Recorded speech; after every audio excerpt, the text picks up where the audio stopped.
as I mentioned, I'm a technologist, and I hail from San Francisco in the Silicon Valley, where I have made my professional career for the last 30 years.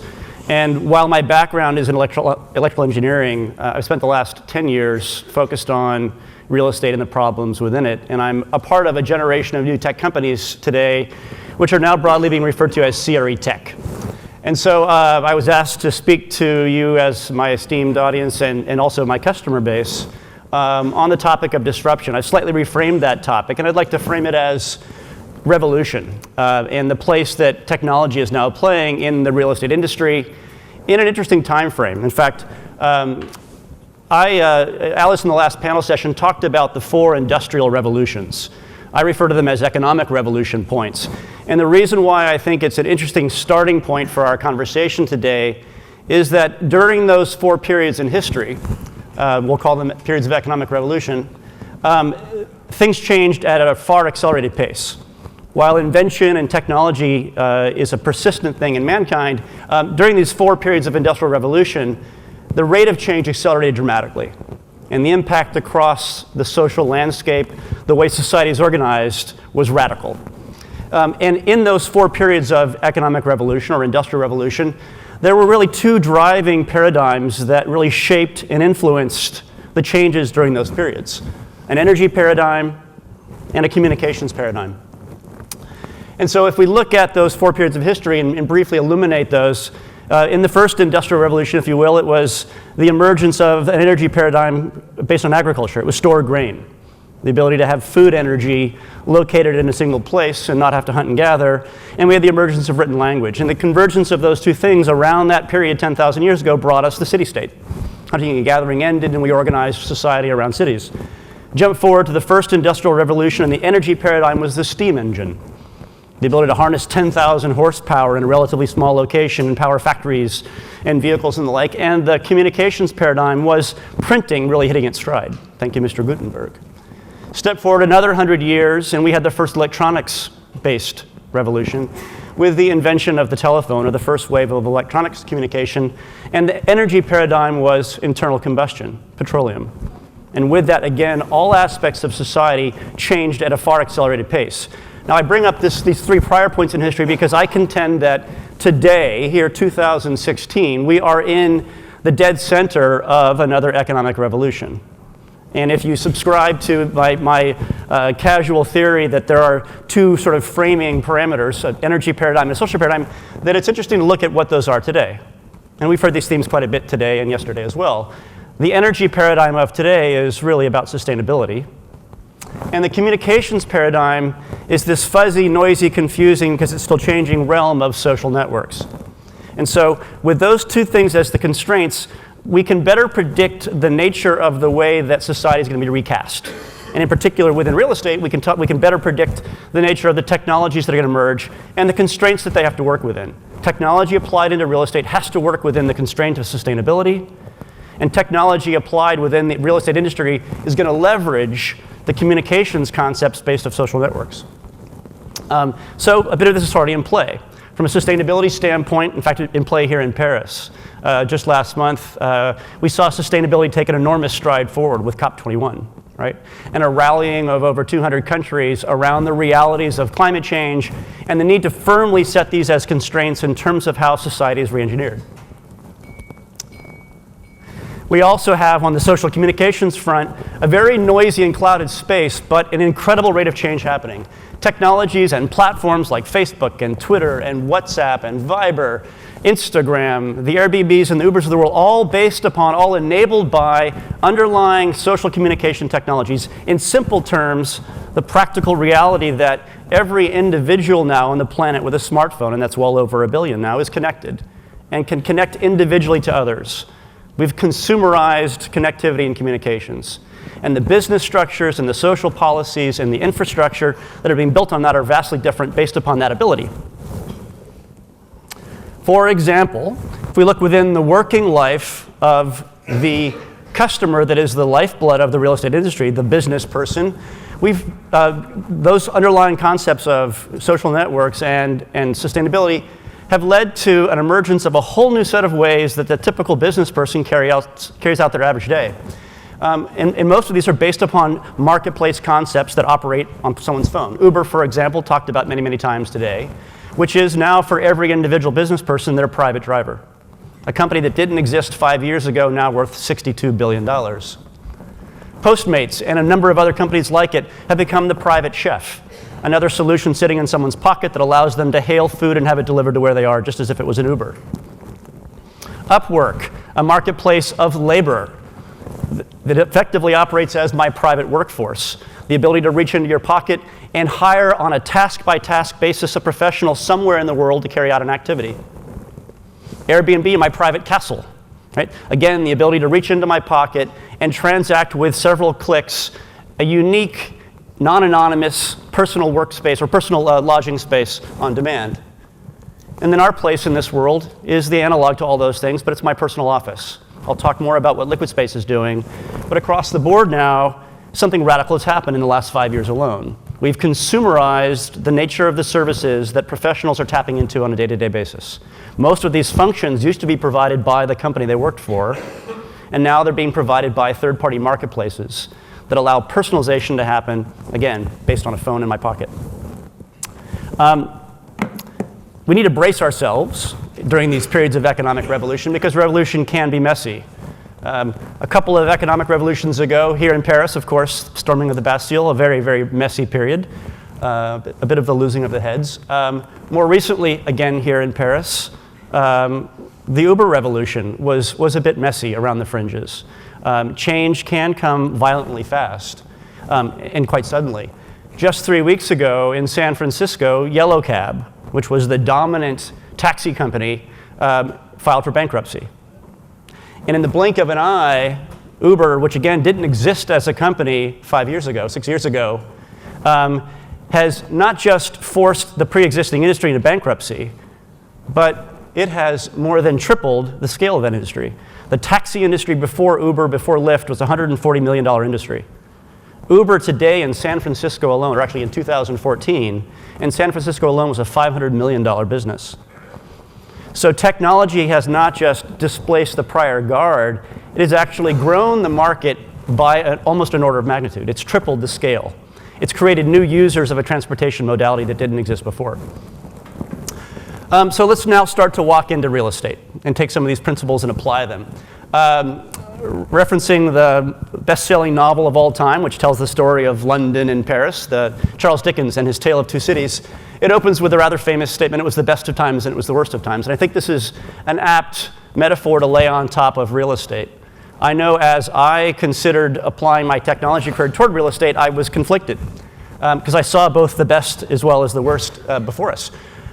So why might we consider that it's the worst of times for real estate against the backdrop of sustainability and social networks? Well, the practice of real estate has largely been unchanged for the past 50 years.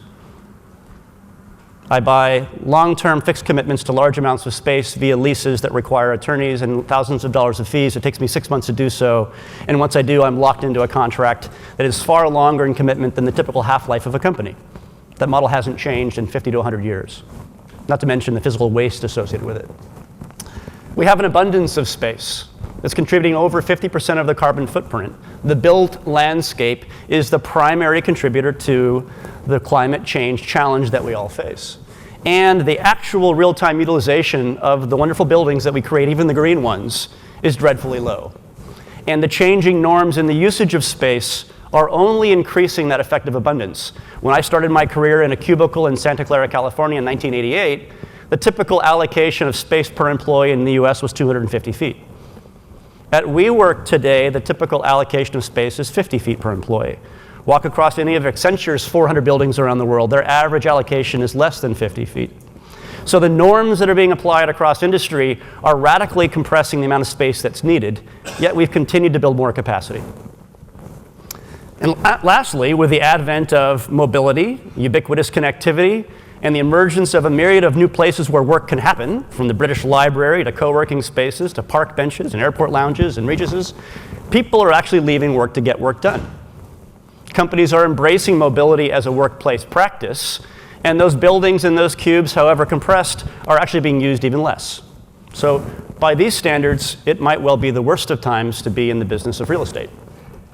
I also think it might be the best of times. In fact, I am the optimist. I'm the glass half full person. I think it is the best of times to be in the practice of real estate because we are in a period of revolution and it's changing. It's not just changing incrementally, but the systems, the business models, the way we think about real estate are radically reforming. This is the time for the big, bold moves.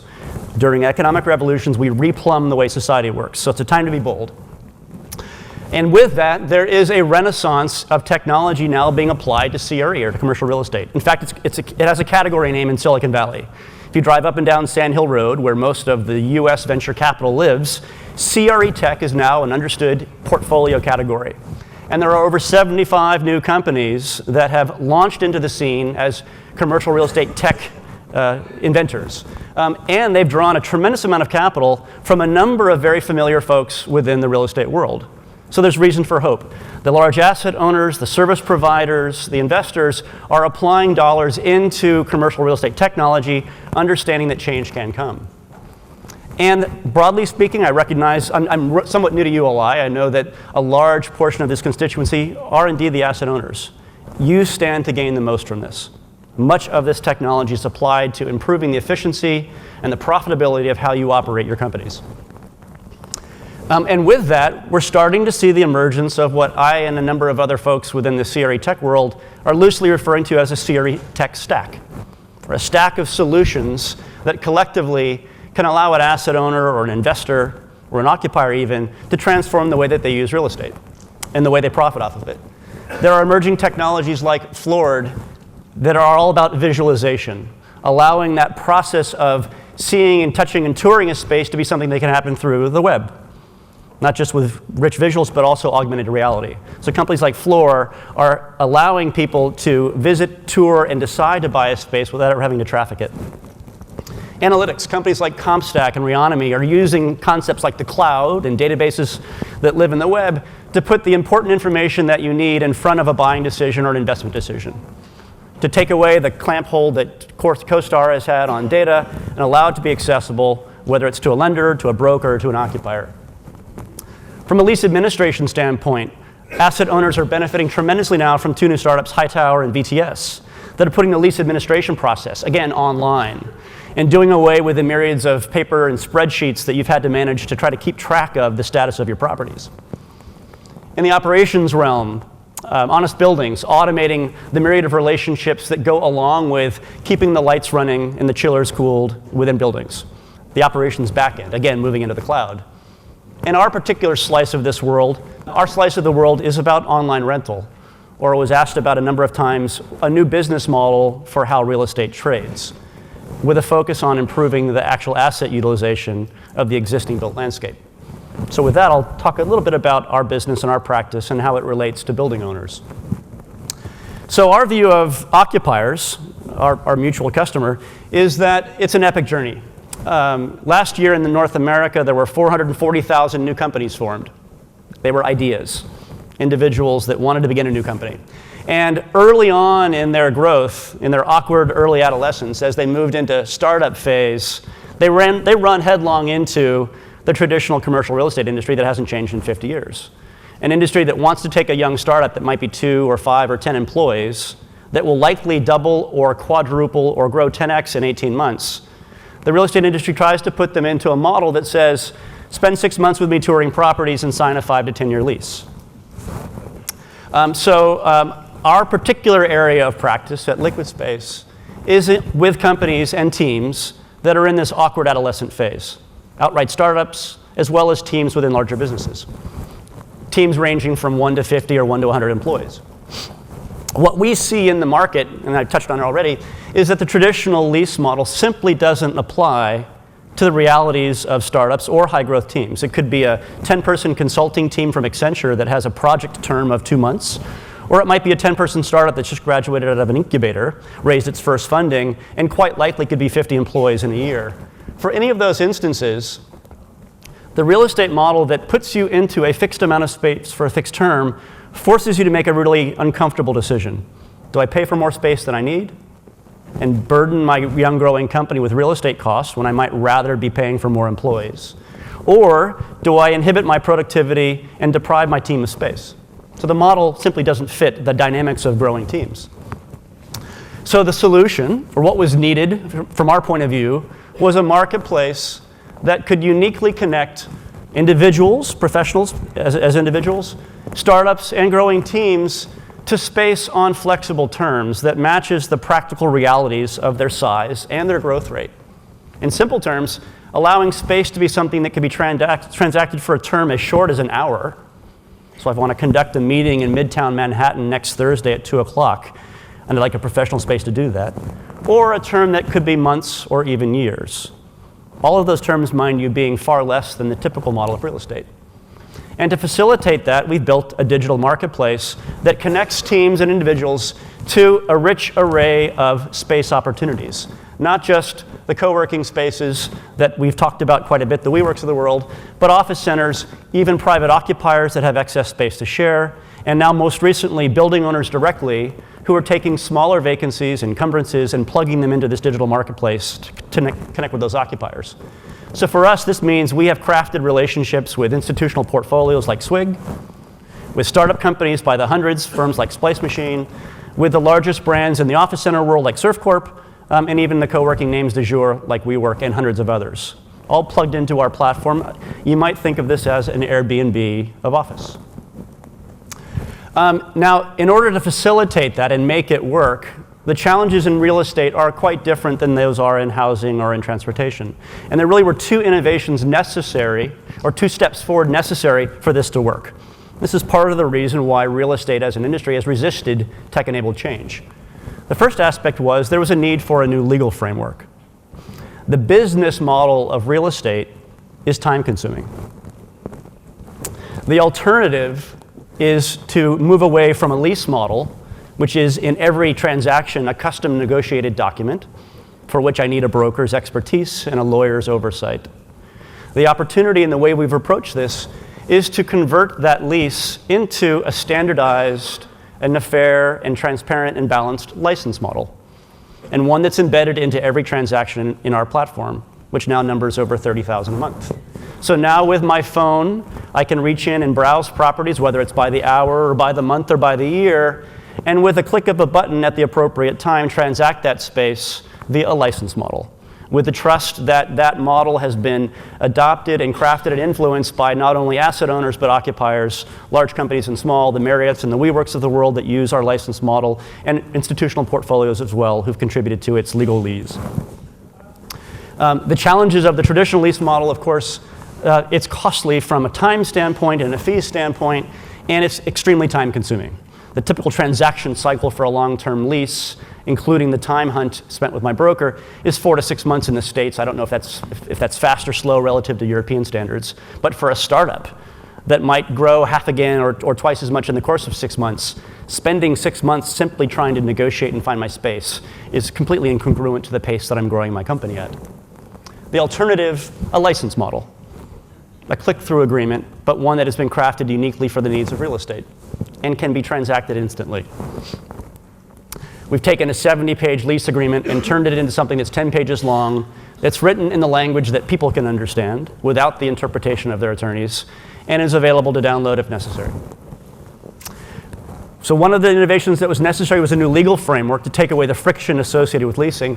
The other was to reconsider the entire transaction process of real estate. So let me walk you through the way we've reimagined that and put it on the web. The first is the concept of being able to access online exclusive inventory. So log into LiquidSpace and you are presented with a powerful search engine, one where you can load online the criteria of your search. The same information you probably would have translated across to your CBRE broker or your jail broker for a large long-term lease fit. And what you will then see is a real-time reveal of space that matches that criteria, displayed for you visually. In some cases, inventory that is available on this platform exclusively. Properties that might be available from private occupiers that are monetizing it here and only here. Properties available from building owners that are putting it on this platform and no other. Just as you might follow someone on Twitter or connect with someone on LinkedIn, you have the opportunity on this platform to follow neighborhoods or properties, and by so doing, to be the first to know of new availability. I may well begin my office search days or weeks in advance, But the state of the market in New York City and San Francisco, where we've grown the strongest, is extremely hot. Properties come and move on a daily basis. So we've introduced the follow button for real estate. I might want to be in Soma in San Francisco. And so following that as a marketplace means that in this network, as a member of LiquidSpace, those properties will come to my inbox as they appear, because they might disappear the next day. I have the ability to favorite spaces within the system and build a short list or a collection. So just as I might, in a traditional sense, travel around a city over a period of weeks and choose my short list from which to then begin negotiations, shortlisting, or the building of a collection, now happens online. And when it's the appropriate time, when I want to connect with that landlord or with that private company that's monetizing space, or with WeWork directly or with ServCorp directly, I do so digitally. I do so with a messaging layer that puts me in direct contact with the host. Again, it could be a building owner. It could be a space operator. I connect directly with them without a middleman, with the confidence that I'm getting clear and unfiltered information. And then at the appropriate time, when I'm ready, when I've made my choice, that transaction happens with a click. And the payment happens online.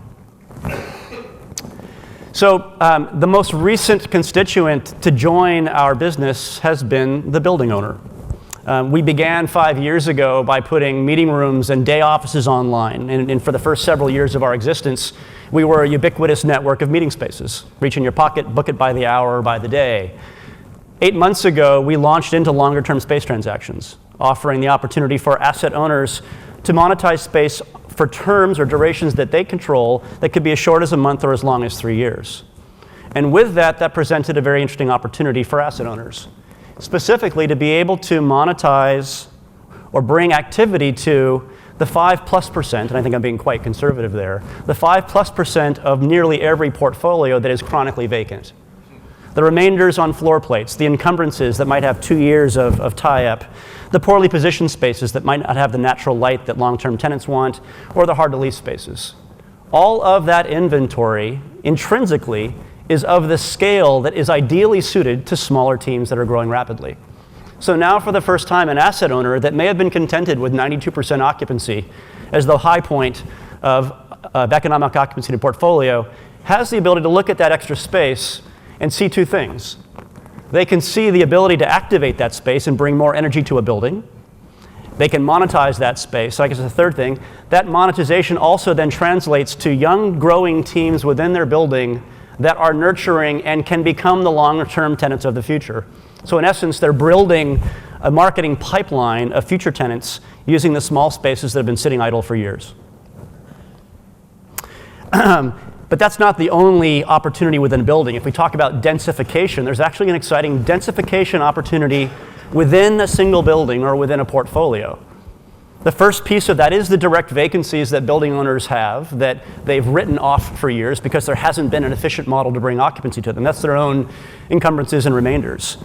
The second piece of density opportunity within a building is the excess space that the existing occupiers have. Again, given the traditional real estate model, the typical norm, we all know this, is when I move into a space, I bank space for my growth. Because if I'm going to sign a 5 or a 10-year lease, I need to accommodate that upside. What that means then is I've got empty desks, empty spaces, perhaps empty full demised areas. Fully a third of our marketplace now is those yellow boxes. It's private occupiers inside of your portfolios that are monetizing excess space with the flexibility of doing it month by month rather than a long-term sublet. So should their growth take off and they want to bring that inventory back, it's there for them with flexibility. And then the third category is the professional operators. Let's not forget the Regises of the world, the WeWorks of the world, the ServCorps are tenants as well. And they are a part of the ecosystem of flexible space. So the densification of your portfolios is an asset strategy based upon leveraging all of those opportunities. Collectively, there is an extraordinary amount of capacity and density opportunity within the existing built landscape.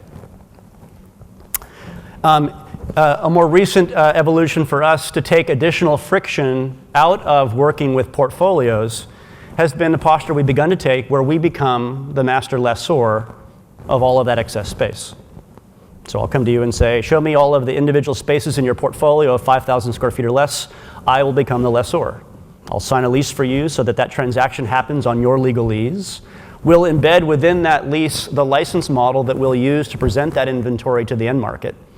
Because when Uber comes and wants to buy a local office, they'll do so through our marketplace and our Dash license.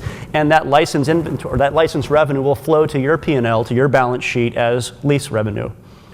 You'll also have the opportunity to pull that inventory back whenever you wish, with short-term notice, as little as 2 days. So should you find a long-term tenant that you wish to bring into that space, this opportunity, this channel is not competing with your traditional real estate channel. I was asked yesterday in the Office Product Council how the brokers feel about what we're doing. Aren't they threatened? And the answer is no. In fact, they're a partner to it. CBRE is an investor in LiquidSpace. Avison Young is an investor in LiquidSpace. If I take that notion of the epic journey of the evolution of an occupier and I turn it on its side there and talk about companies evolving from one person with an idea to a startup of 10 people to a business of 100 or an enterprise of 10,000, the real estate that those situations tend to draw on begins with coffee shops. I might meet you to pitch a business idea at Starbucks. I might then graduate into a WeWork or a Coco or the thousands of other co-working spaces. They really have become the place where startups land for those awkward early adolescent steps. When I move into my first primary office, it's likely to be a sublet. And then ultimately, when I have stability and I have scale, yes, I indeed will become a long-term tenant in your portfolio. Now, the brokerage world is focused on that top layer. Their energies go to cultivating relationships with businesses and enterprise and transacting long-term leases. In many brokerages, in some brokerages, you'll find the younger brokers who will go and play the numbers game. They'll try to find the efficient way to go spend time with those young startups, because they all dream of being the broker that's going to land the relationship with Uber, a company that 5 years ago didn't exist and now has hundreds of thousands of long-term leased space, square feet in San Francisco. So it's a challenge, though, for a broker, because the economics don't pay. Out of every 100 startups, 10 might become long-term companies and 2 might become the size of an Uber. So it's a numbers game. And if you're a broker, it doesn't pay. Yet it's tantalizing because someone does win. It's a lottery.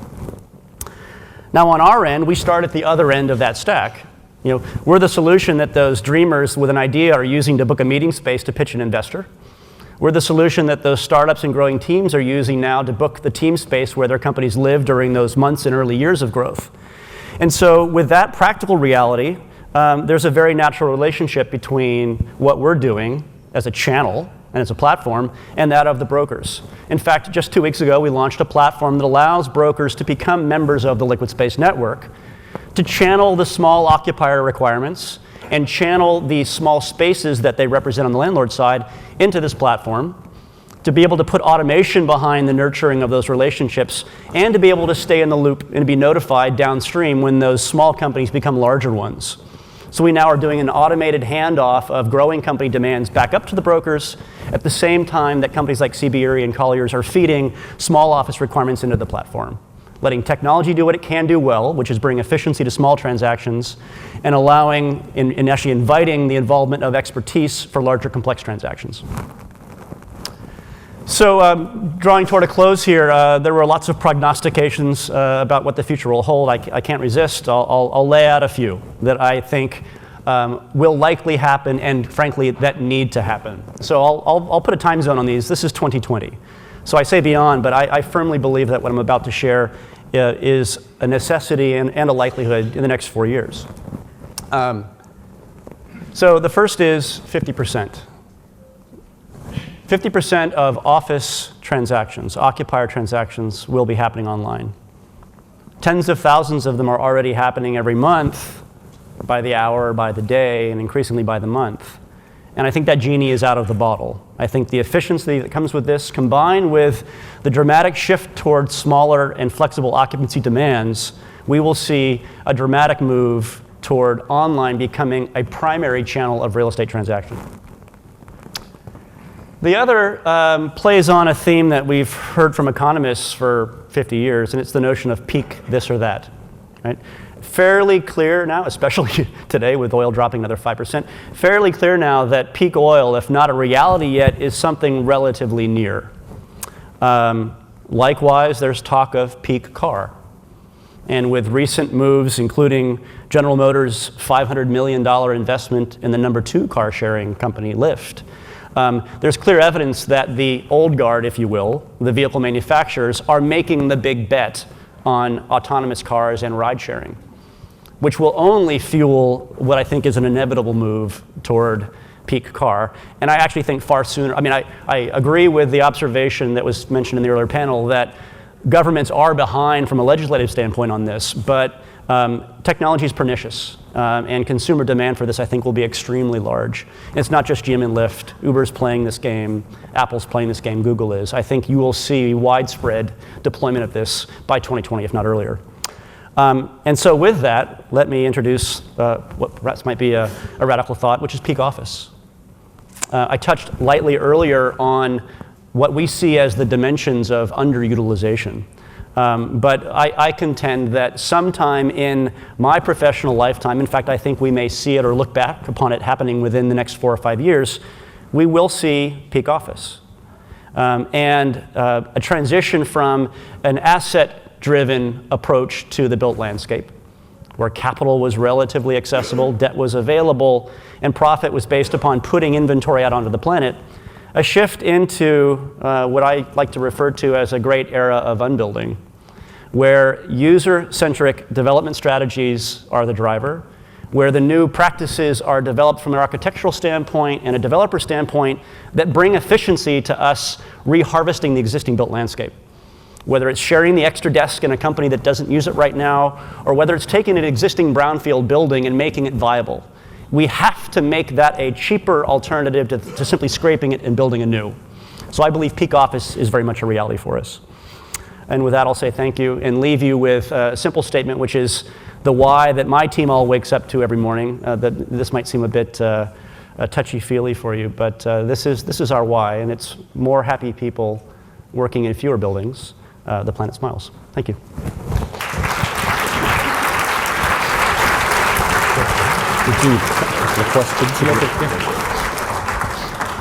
Mark, thank you very much indeed. We're going to take time for 2 questions.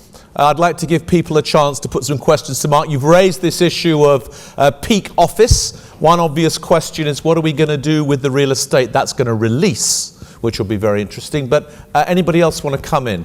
Brian, you're first. Anyone else?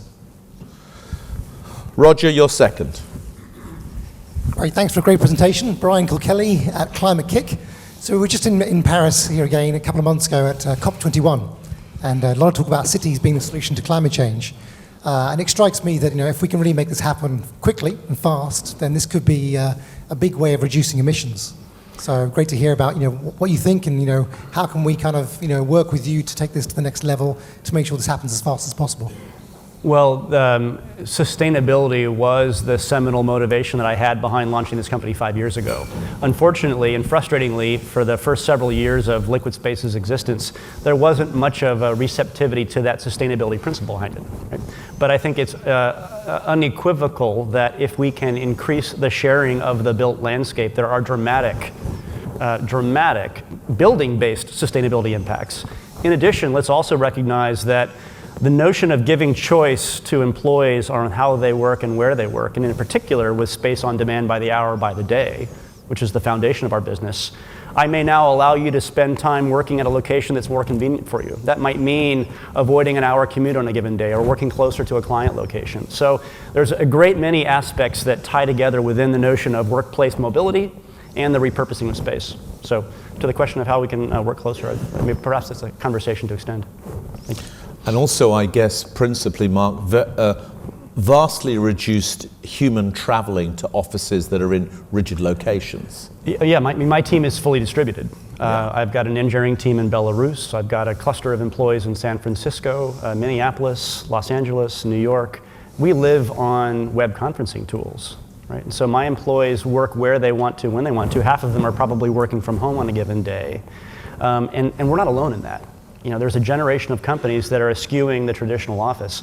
That's not to say that office isn't critical and that face-to-face isn't an important aspect of a growing culture, but there's more than a fad happening now, and the usage of real estate is radically changing. Roger. I was wondering how you assure quality for the licensee. Every time I would think of imagining using someone like you, I'd be concerned about air conditioning that doesn't work, or bathroom doors that are locked, and things of that nature. And how do you How do you ensure that? Yeah, thank you, Roger.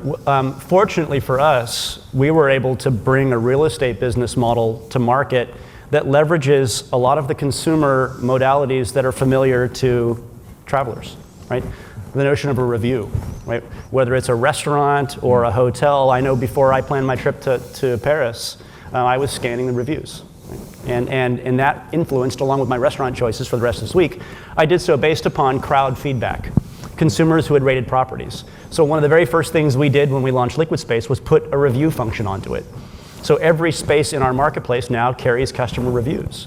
And that's a trusted approach. So in simple terms, the crowd or the market helps us curate the quality of the inventory in our platform. Got time for one more, and it's you. The microphone's going to come if you keep your hand up. Sorry, I fooled them by making them think that was the last question. Just while that's coming, Mark, I assume that the reason you've got into buying people's whole inventory to release is because demand is exceeding supply. Yeah, there is an acute demand for flexible space. At the present time, that demand outstrips the liquidity of supply. That's what it sounded like. Thank you. So what's your strategy for entering the European market? And can we be your partner? So it's not happenstance that we're here, and it's lovely to be in Paris. LiquidSpace started in San Francisco. In fact, when it first launched, it was a mobile app that could connect you to 3 office locations. So humble beginnings. We're now operating in 600 cities across the US, Canada, and Australia. Our approach, my approach on Europe, is that we will land not at a country scale, but we'll land in cities. I would predict that London will certainly be amongst the first 2, and likely the first that we land in. And I'd say my thinking on where next tracks with a lot of the conversations that were had earlier about the state of capital markets. So I think Paris is certainly in line of sight.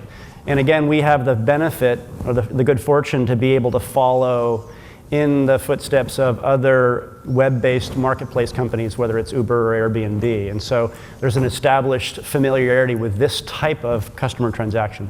Okay. Mark, so I think you're saying you're most likely to start and thrive in markets where there's a high level of liquidity and dynamism and where other digital platforms are already working well. And who will be the first kind of partners that you'll need in those markets? LiquidSpace is an N-sided network. It began as a 2-sided marketplace with supply and demand. You have professionals looking for space and building owners or operators that had space to share. It's now an N-sided network because we have brokers plugging in and furniture companies plugging in to provide various services in this ecosystem that we've built. And so as we look to expansion, we look across those pillars, 3 notably. Right? We'll look for partnerships, substantial partnerships on the supply side. And for us, that's now institutional portfolio owners with whom we're developing direct relationships. So if any of you are portfolio owners with presence in the US, we'd love to get started now. And if your portfolios extend across to Europe as well, then doubly so. On the demand side, our users are individual startups and professionals, but also large enterprises like Accenture and Autodesk and State Farm. And so corporate relationships with companies who, broadly speaking, are all looking for more flexibility in their real estate, are also a partnership base. And then thirdly, it's the service providers. Right? So with the platform we've just launched to work more closely with the brokerage communities, that's a very natural relationship pillar for us to bring to Europe. Mark, we need to draw it to a close. Thank you so much for joining us. Mark Gilbreath, ladies and gentlemen.